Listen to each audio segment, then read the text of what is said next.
following KBLA Talk 1580 on all of our socials, then you're missing out.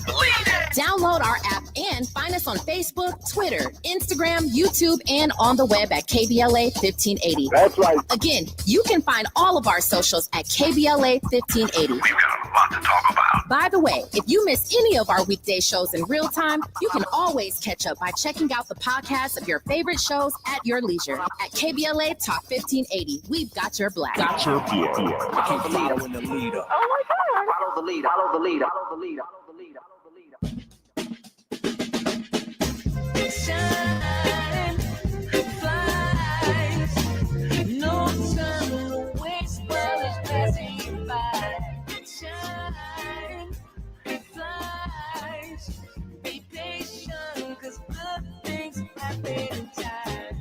We gon' get it right, we gon' get it right, we gon' get it right. We gon' get it right. Protests and anthems, yes, we chanting. A movement of people, it's like we dancing to the ministry of. It's the energy of, in memory of them that we love. The trinity of the people, the peace, the power, the truth. We speak the powers even louder. We can say it blacker, we can say it prouder. A woman vice president that went to Howard. Now we talk helping black businesses, and our differences is magnificent. Bringing light to the point where the prisons is. I was told good life is where forgiveness lives. The ascension is to leave what's left behind and feed the seeds with deeds that bless the mind, caress the mind, and question justify. With you and God in time, my best align. Shine, flies, no time to waste while it's passing you by. Shine, flies, be patient, 'cause good things happen in time. We gon' get it right, we gon' get it right. We gon' get it right. We gon' get it right. How can I be a better father, son, a better grandson, honoring Fannie Lou's and the Fred Hamptons, the Harriets, the chariots that carry us to various areas that marry us to progress. Yeah, we the harvest, the lovely days and midnight marauders, even through charges and days of darkness. No, we in the hands of the greatest artists. I see it in the waters, I see it in our daughters. They can be riches that know no borders. For so long, them folks try to ignore us. So we got the ballot boxes to vote for us. Peace to Stacey and the people of Georgia, who galvanize so that we can move forward. Steps are ordered with the presence of mind. Everything's more beautiful in time. Shine, flies, no time to waste while it's passing you by. Shine, flies, be patient, 'cause good things happen in time. We gon' get it right, we gon' get it right. We gon' get it right. We gon' get it right.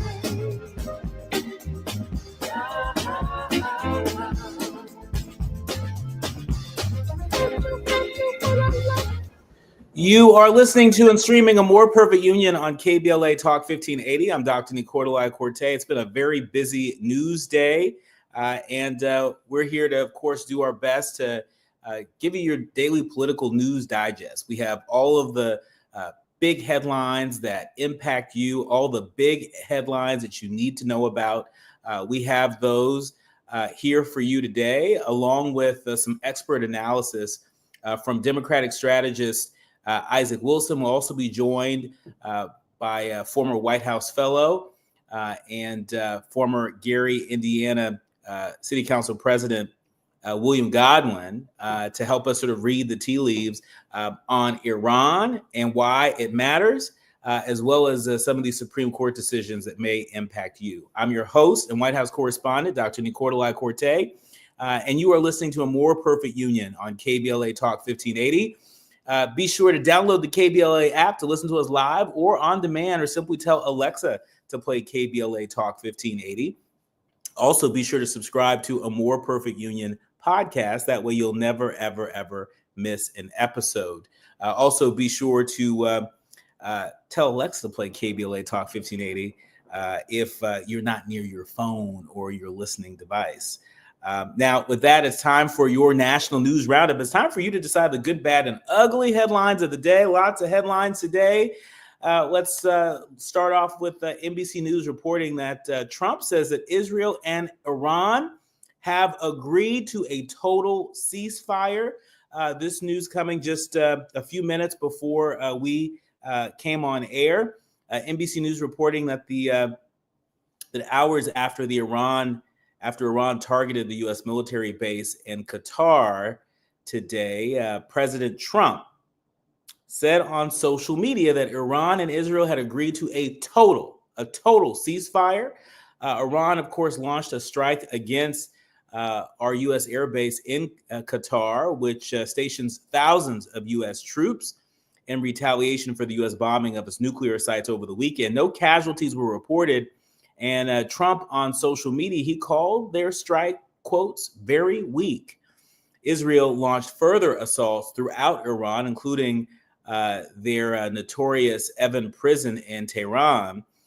Before the U.S. strikes, Iran had warned Trump that it might activate terrorist sleeper cells inside the United States if it were attacked. Israeli strikes have killed at least 400 people in Iran and injured 300,000 in the conflict. That's according to the Iranian health ministry, while Iran's retaliatory strikes have killed about 24 folks in Israel. In addition, we're learning just a short while ago, the White House formally notified congressional leadership of the strikes that happened on Saturday. Well, I don't know if my clock is the same as the White House clock, but today is Monday. Those strikes happened on Saturday. The White House just transmitted its official notification of the U.S. military strike in Iran to Senate and House leadership. That's according to sources familiar with the situation. NBC News has reported that they haven't seen the document. We'll keep our eyes out to see if it might pop up. But a source who viewed it said virtually no details, virtually none, zero, zilch. No details were included other than to put into writing that Congress was being sent notification as required by the War Powers Resolution. The War Powers Resolution mandates that the president report to Congress within 48 hours of deploying U.S. forces if Congress has not declared war or authorized the action. The White House did not immediately respond to a request for comment about the transmission of this official notice. You better believe in the coming days and coming weeks that is going to be the subject of much scrutiny, and not just by Democrats. There are reports of folks like Representative Thomas Massey of Kentucky, a Republican, and Representative Marjorie Taylor Greene of Georgia, a Republican, at odds with Trump on his decision to strike Iran. Trump seems to not be sweating them too much because in his social media post, he said, quotes, officially, Iran will start the ceasefire. And upon the 12th hour, Israel will start the ceasefire. And upon the 24th hour, an official end to the 12-day war will be saluted by the world. During each ceasefire, the other side will remain peaceful and respectful on the assumption that everything works out. It should, which it will. I would like to congratulate both countries,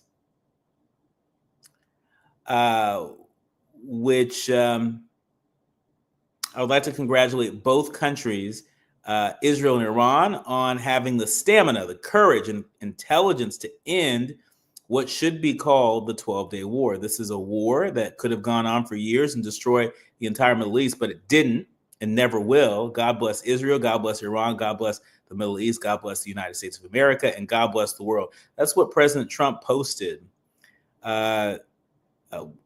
recently on his social media account. And so that's what the president's saying. If we go to the other end of Pennsylvania Avenue, Jeffries is accusing Trump administration of hiding Iran info from Congress.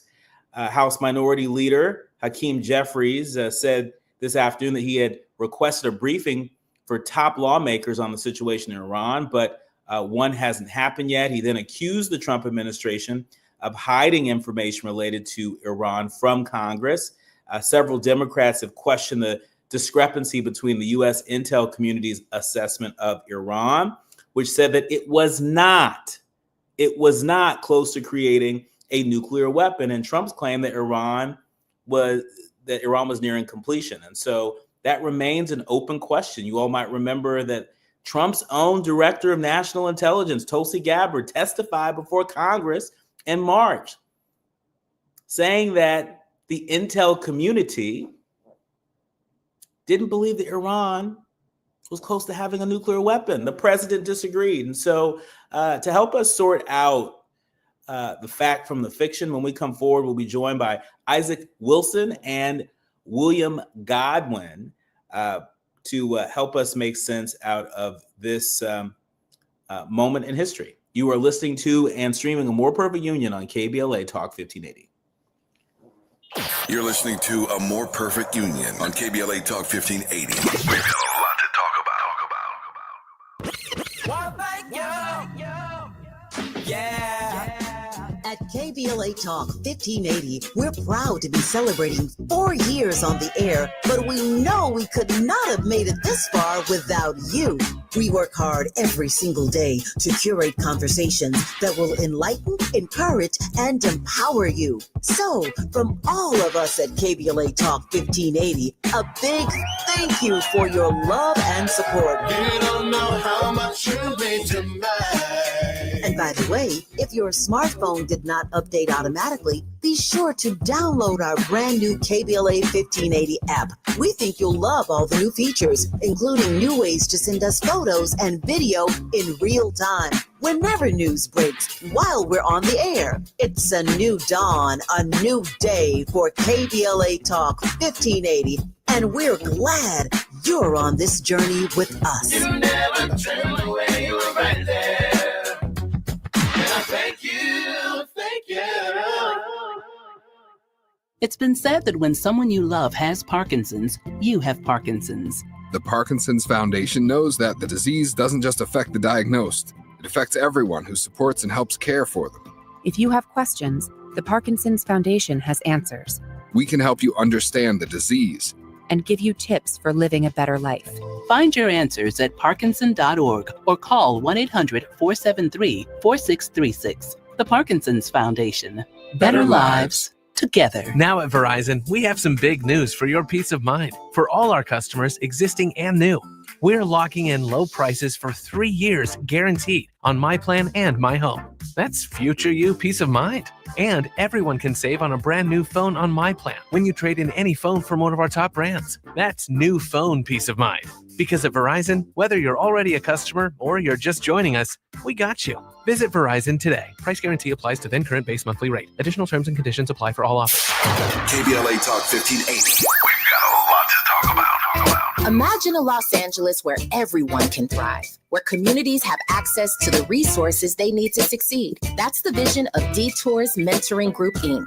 They're dedicated to improving life in LA County by providing educational support, employment assistance, and spaces for community engagement. By 2050, they want LA to be the best place to connect, create, learn, live, and play. They're working toward an education system that's well-resourced and culturally responsive, becoming a hub for artists and innovators, and making sure everyone has access to healthy food, quality healthcare, and safe housing. It's about building a future where we all have the chance to succeed. We invite you to learn more about their mission and get involved with Detours Mentoring Group, Inc. This is a community call to action from KBLA Talk 1580. Hit me! National news of consequence, informed opinion, and analysis beyond the headlines. You're listening to A More Perfect Union on KBLA Talk 1580. You are listening to and streaming A More Perfect Union on KBLA Talk 1580. I'm Dr. Nii-Quartelai. I am delighted to be joined on this really extraordinary news day with Isaac Wilson. He is he's a Democratic strategist and surrogate and a frequent contributor to A More Perfect Union. We're pleased to have you join us, Isaac. And William Godwin, a former White House fellow, also former Gary City Council president, joining us. Welcome, William. Thank you. Glad to be here. Well, I'm so glad to have you both here on this extraordinary news day. I'm going to start with you, William. You're a former White House fellow. You have a sense of how things work, how a functioning White House communicates highly sensitive information to the public, especially when it comes to our national security. What strikes you as being, par for the course versus extraordinarily different in terms of how this White House has been communicating this crisis to the American public and the world? Well, I think first, elections have consequences, and President Trump has shown himself to be a very strongman type of leadership, right? And I think that's what we're seeing. It was General Kane, who I actually met with while I was a White House fellow, gave great information today, right, about their strategy, about how they were seeking to surprise the world and to throw people off. And so I think that's part of their overall strategy. To be secretive, to be unclear, to be vague, to be unique in saying up to 2 weeks we will negotiate, right? They didn't say 2 weeks, they said up to 2 weeks. So I think they're throwing the world off their heels, right? And people don't necessarily know what to expect, which might work for specific actions like the one we saw a couple of days ago, but it does destabilize the world order. And it causes a lot of confusion in terms of what can we trust, what can we expect from the free leader of the world. Isaac, we've heard in recent days that it's not just Democrats that are furious with the president, but we're also hearing some Republicans, folks like Representative Thomas Massey of Kentucky, folks like Representative Marjorie Taylor Greene, at odds with the president in terms of his decision to preemptively strike Iran.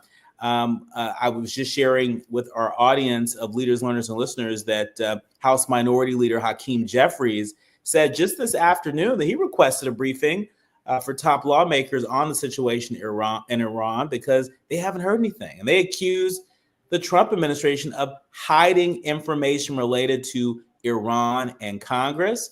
I've got to ask you, how should Democrats be showing up in this moment? How should courageous Republicans be showing up in this moment? We are the United States of America. So there's no better front than to stand united, both Democrats and Republicans together. Stand and say, hey, this is wrong. This is where we draw the line. We're going to follow the Constitution. And so Donald Trump is keeping us out of the loop, and he's been secretive about what he's doing. And they aren't putting their people at risk. And nobody wants to go back to Iraq situation where we're bombing a country that doesn't have anything that we need, anything to talk about, or we found nothing in Iraq. And so I don't think people want to go down in history for that. And so I think people are starting to pull back and people are starting to say, okay, whoa. You're doing too much, Mr. Donald. We're not going to go that far with you. We're going to go with you some places, but we're not going to go there. So Democrats and Republicans need to come together and hold a press conference, hold a united front and say, hey, you're not going to move another inch until you give us what we need, per se, the Constitution. And so that's what they have to do in the coming days for Donald Trump to even listen. Oh my goodness! Did you just use the word Constitution? I almost feel like hearing that word may cause constipation for some folks in the Trump White House. You are our resident lawyer here, William, and I know that you have enormous respect for the rule of law. Talk to us about the far-reaching consequences, not just here at home, but abroad.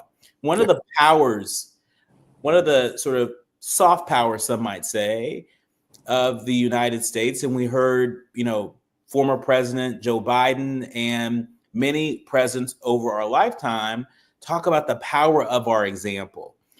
Has President Trump severely diminished the power of our example in a way that may disturb the world order, that may give countries a green light to invade the sovereignty of other nations, for just under the suspicion that they may have weapons of mass destruction? Yeah, I think there's two ways of looking at it. And what the Trump administration appears to be doing is to suggest that because it's in the national interest of the United States to ensure that there is not a nuclear Iran, that they are an ally, we are an ally with the state of Israel, and so therefore we need to ensure that we denuclearize, if you will, the potential for Iran to gain that capacity. The other side of this is the War Powers Act, right, which was passed during the Vietnam when Congress realized they needed to rein in presidential power and ensure that either there had to be an imminent threat of immediate danger to the United States, or you had to go to Congress, right, and get an authorization, a war resolution authorization. And obviously, the president chose to go around Congress, and they're using a national interest justification, which I think falls short of a standard that we would find acceptable and that we would find constitutional. It's deeply problematic. And to Isaac's point, I hope that Democrats and Republicans who understand the power of the rule of law will come together and call this out as an engagement that is not a rationale to go around the War Powers Act.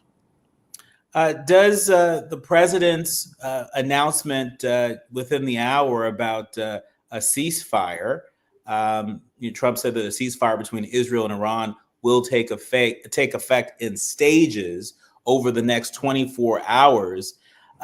Isaac, does the president's announcement of the ceasefire, does it skirt around any scrutiny that folks will likely at least try to apply related to the constitutionality of the president's actions, related to the actions themselves, the consequences in terms of our relationships with allies in other parts of the world?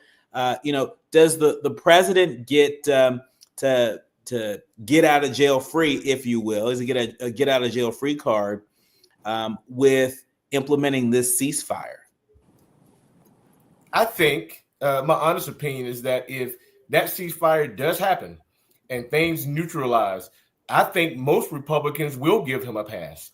And they will say, as a result of Donald Trump doing what he did, this is where we end up. And I think that it's the wrong thing to do for history.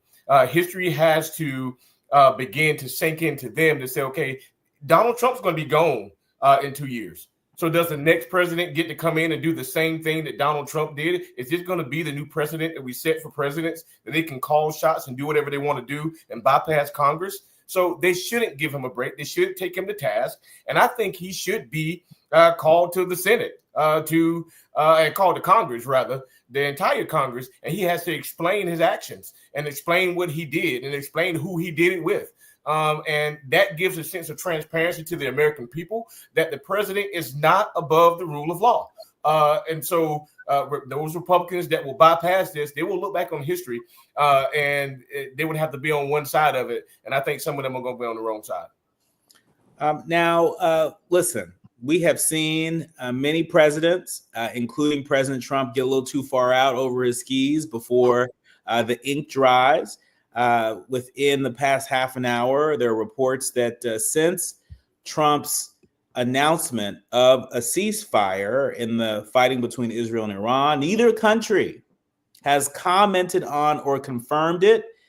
Explosions continue to rock Tehran. Early today, in Israel's defense forces, they expanded evacuation orders for civilians, a sign that further strikes may be planned. In his social media post, of course, he declared that a ceasefire had been reached. William, what happens if the president did get a little too far over his skis, and if he announced the ceasefire prematurely? What might be some of the political ramifications, but also some of the implications for our American military? Well, I think two things. Number one, Trump is really good at using the media to do his policy, right? We're used to policy memos and briefings and strategy. Trump goes straight to the American people, and he's talking to members of Congress. And in many ways, he's talking to both our adversary and our ally, right, as it were, and signaling what it is that he wants, right, and what he hopes that he can get out of this deal. I think the soft response to the attempted attack at a base in Qatar is also an indication, right, that he's not looking to get a long-term military action between the U.S. and Iran, but he is trying to get a win out of this, right, to be able to say, as he did when he was campaigning, that I can stop conflicts, I can bring order.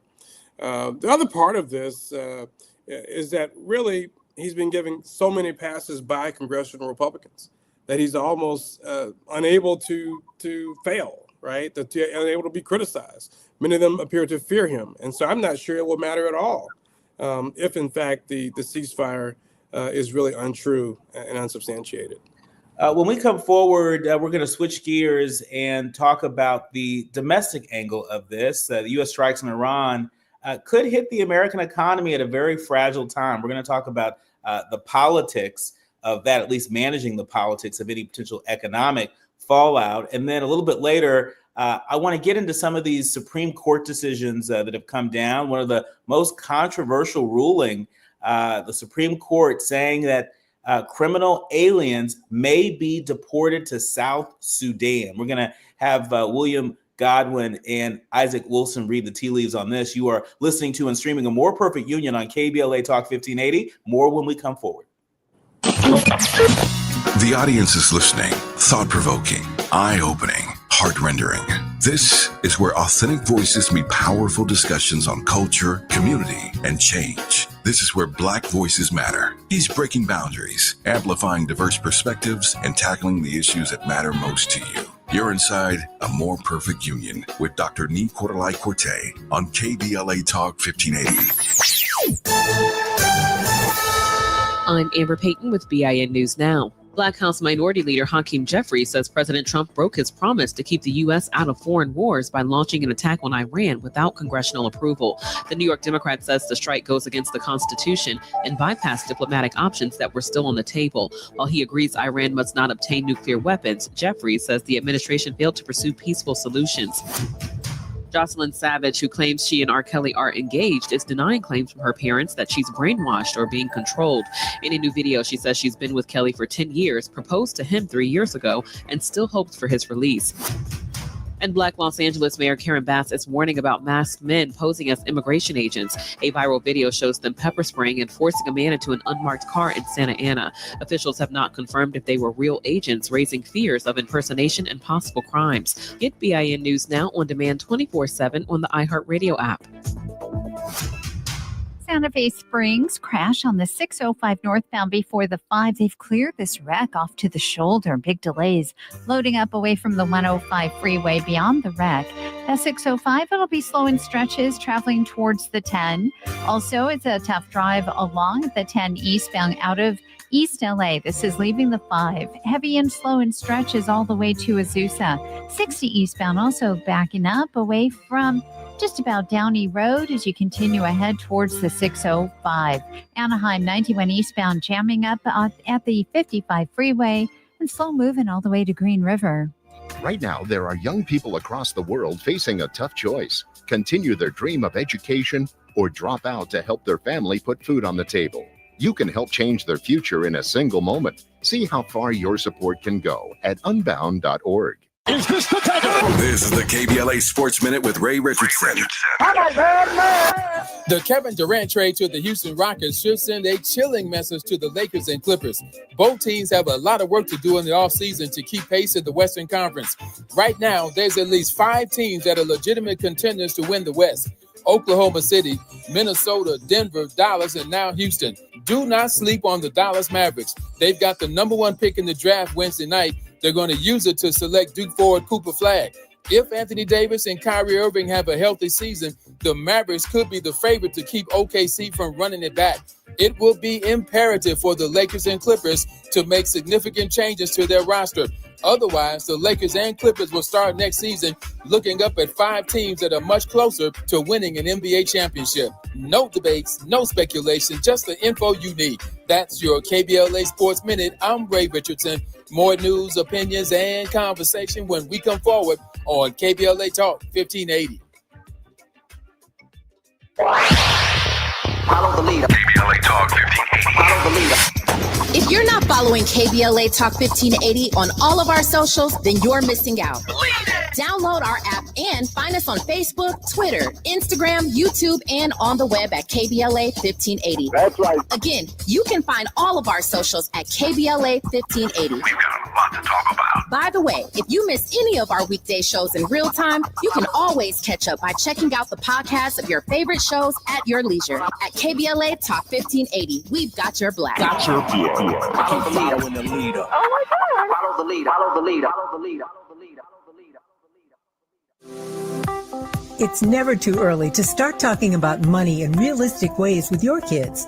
JP Morgan Chase navigates how to educate your kids now about creating long-lasting, healthy money habits. Whether your kids are in elementary school, high school, or college, now is a great time to start a conversation about ways to create healthy money habits as they grow, ultimately benefiting their financial future.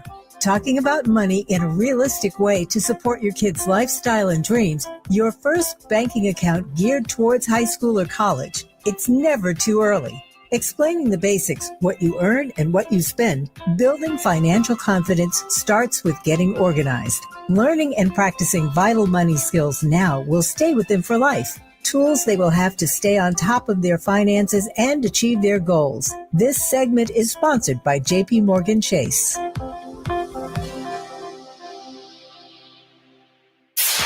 KBLA Talk 1580. We've got a lot to talk about.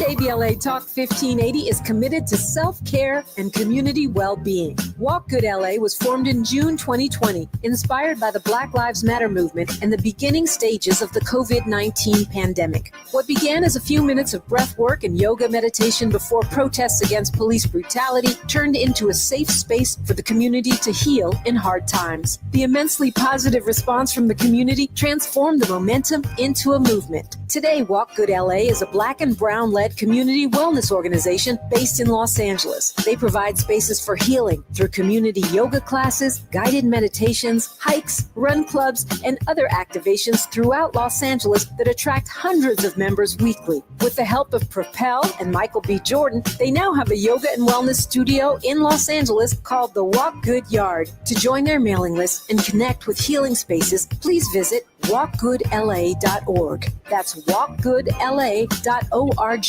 Or find them on Instagram at walkgoodla. This is a community call to action, a community call to healing from KBLA Talk 1580.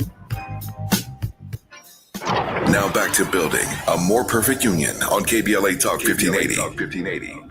You are listening to and streaming A More Perfect Union on KBLA Talk 1580. This is a very busy news day, some extraordinary developments happening in the Middle East that we can't ignore here at home. I'm joined with William Godwin. He is a former White House fellow. He's also a former council president for the Gary City Council. And I'm also joined with Isaac Wilson. He's a Democratic strategist and former Democratic Party chair down in South Carolina. Welcome again to you both. We know that the New York Times at this hour is reporting that the White House is facing a risk of economic fallout from the Iran strike. We know that President Trump, aware of how high gas prices could affect his popularity, he had demanded on social media that the U.S. keep oil prices down. Now, at this hour, it remains unclear if Iran would continue its response or if leaders might escalate the conflict. We know that the president has reported that there's a ceasefire. However, we know that news outlets like NBC News are saying that we have seen no indication from the Israeli government or the Iranian government saying that that is indeed true, that they're signing on to a ceasefire. We know that there is the Strait of Hormuz, which is this really narrow waterway that really serves as a critical entry point to the Persian Gulf. The world ships substantial amounts of oil and liquefied natural gas through that passage. So any interruption to commerce, we're going to feel it.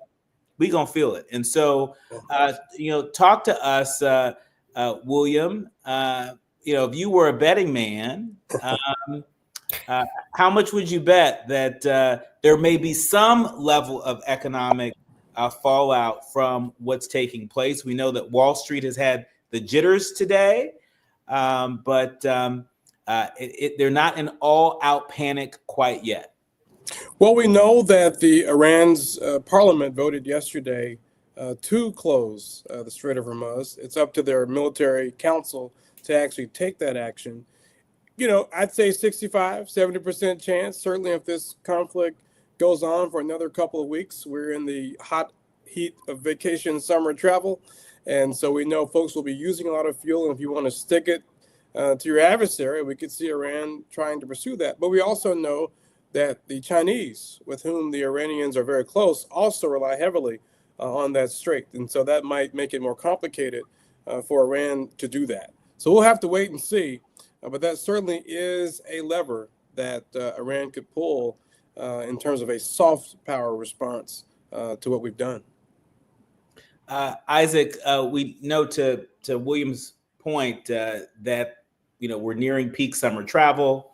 I'm sure a lot of folks are going to be traveling down to Myrtle Beach and in Charleston and some of the wonderful places to visit down in South Carolina.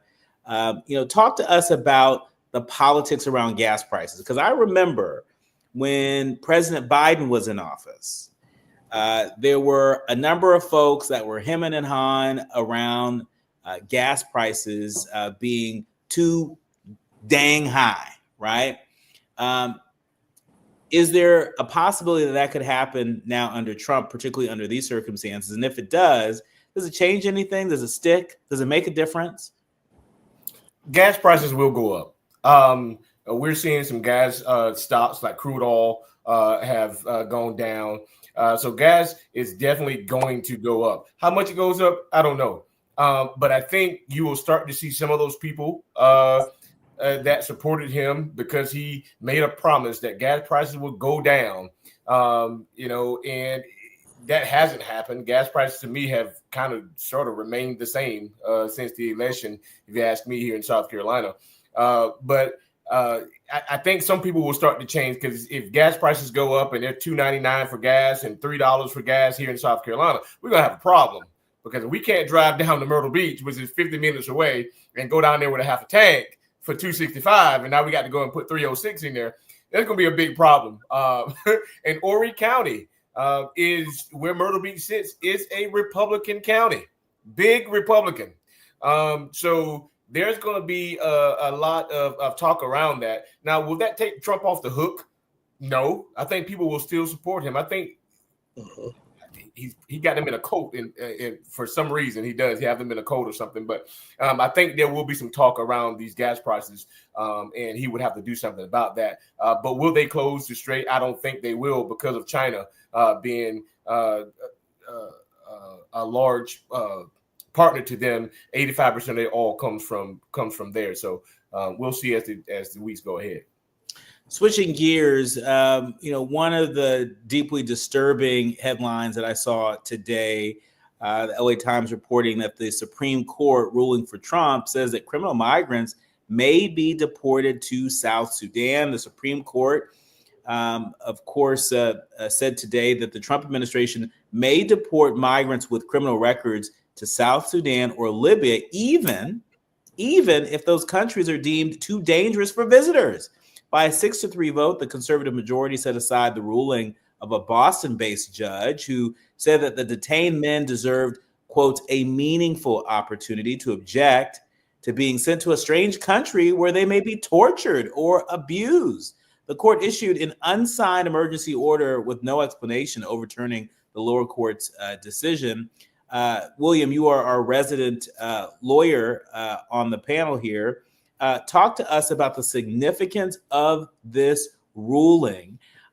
It seems to me that it's quite possible that there could be many, quote unquote, administrative errors where we see American citizens swept into this and sent to countries, around the world that they have no connection to.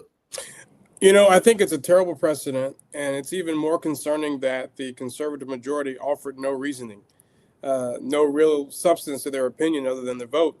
And I think Justice Sotomayor called it out very clearly in terms of the consequences and made it political, right? The conservative majority, right, is moving in this very dangerous direction. And it's unfortunate that it has become so obviously political in a whole sea of rulings related to immigration law over these last several months. And so I think it sends a message to the world. It sends a message to U.S. citizens and residents, right, that the Supreme Court is not necessarily going to be the place to uphold any type of moral or ethical high ground, or in fact, the law. Due process is extremely important if you are in the United States, citizen or not. And I think that each of those individuals should have the right to argue their case and to make a good case for why they should not be sent to places with which they have no connection. Now, we know that last month the government put eight criminal migrants on military planes bound for South Sudan. Now, Trump's Solicitor General, Dijon Sauer, he told the court, quotes, all these aliens had committed heinous crimes in the United States, including murder, arson, armed robbery, kidnapping, sexual assault of mentally handicapped women, child rape, and more. He went on to say that they also had a final order of removal from an immigration judge. And so none of us are immigration lawyers, but I just want to point out that it's not clear to me that each of these individuals got their due process. And I think this is the piece of it that I think should be alarming to any of us that believe in our Constitution, that understand that it's on all of us to build a more perfect union. The fact that these folks are being shipped out and it's unclear whether or not they have exhausted what they are entitled to in terms of due process. If that is allowed to happen to them, then how might that not happen to us? I mean, Isaac, I want to, bring you into this conversation here, and talk to us about sort of the real world effects that you're seeing in South Carolina and other places, with this breakdown of due process. It's a scary narrative that is plaguing this country.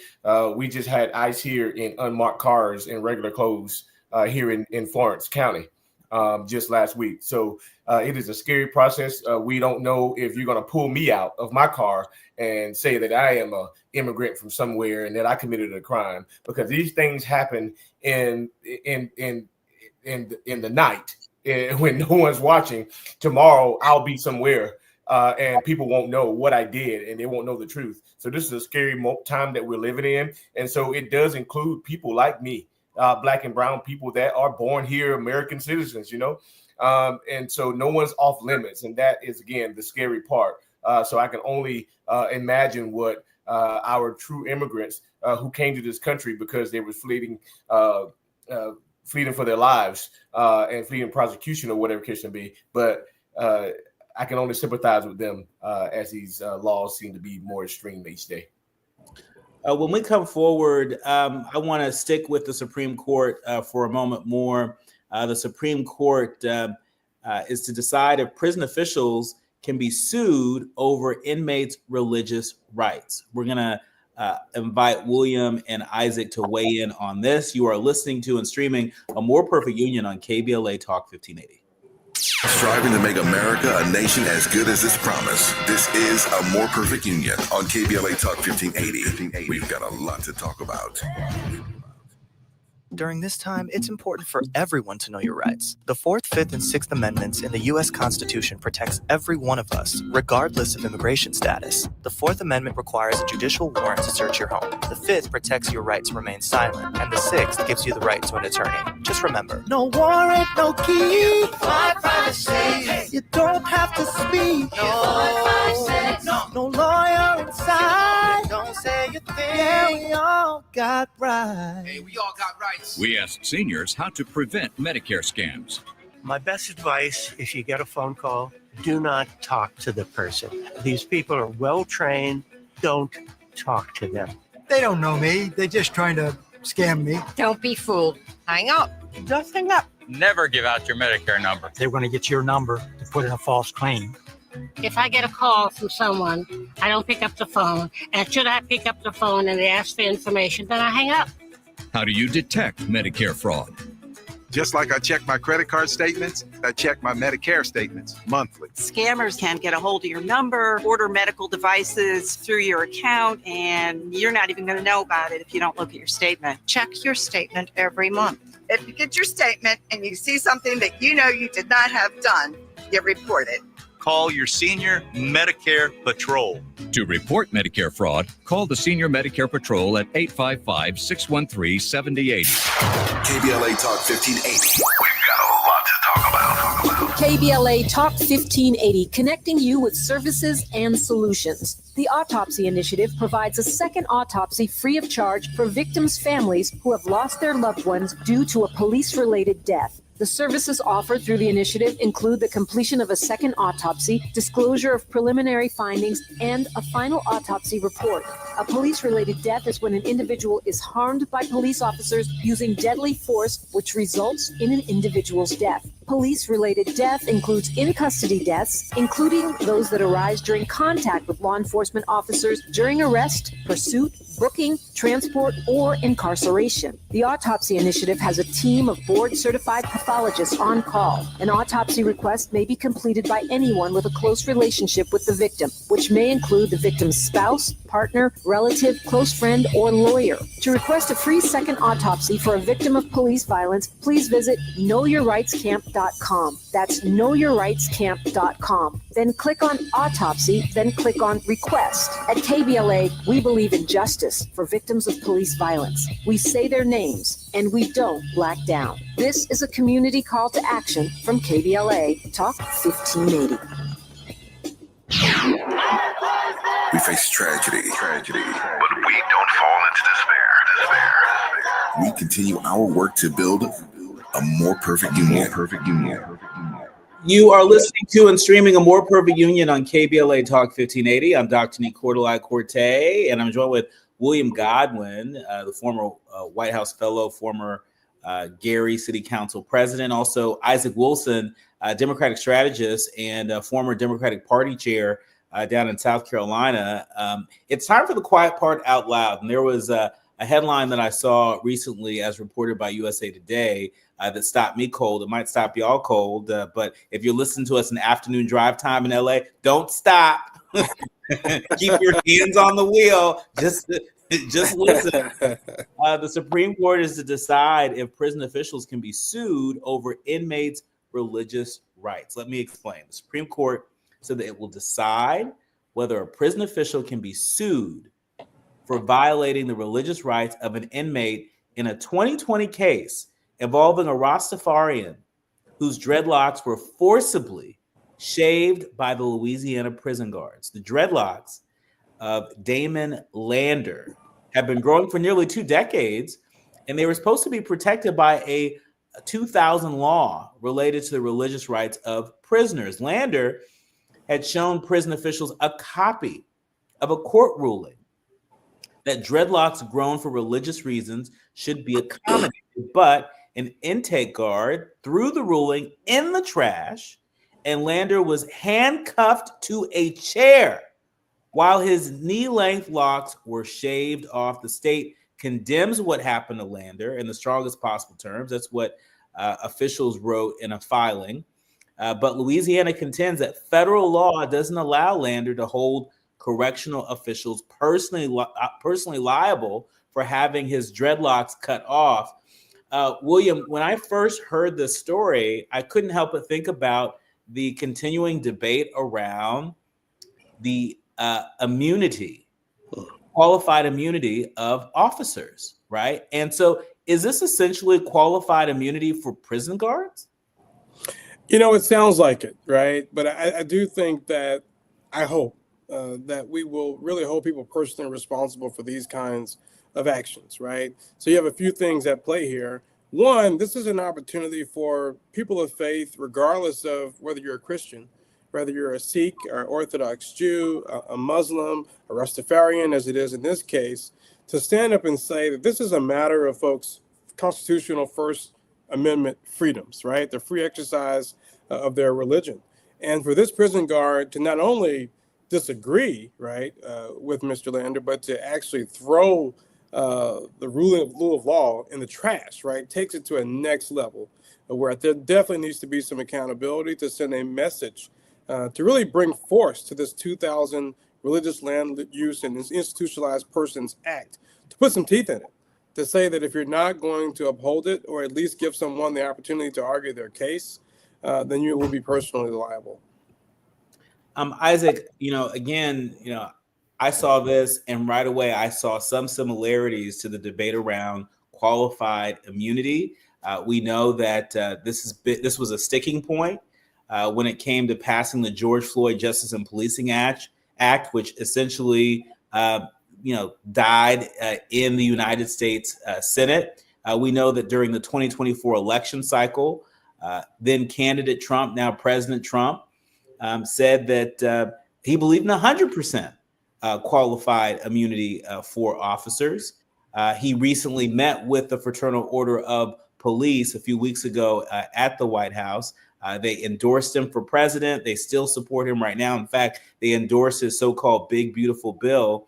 Talk to us about how much of a setback this case represents when it comes to delivering some justice in terms of holding law enforcement accountable to the people. I definitely answer that it is qualified immunity for correctional officers in those places to forcibly, take someone's hair off of their head, and they have it for religious beliefs is horrifying, and it is not what we do here in this country. At least that's not what we're supposed to do in this country.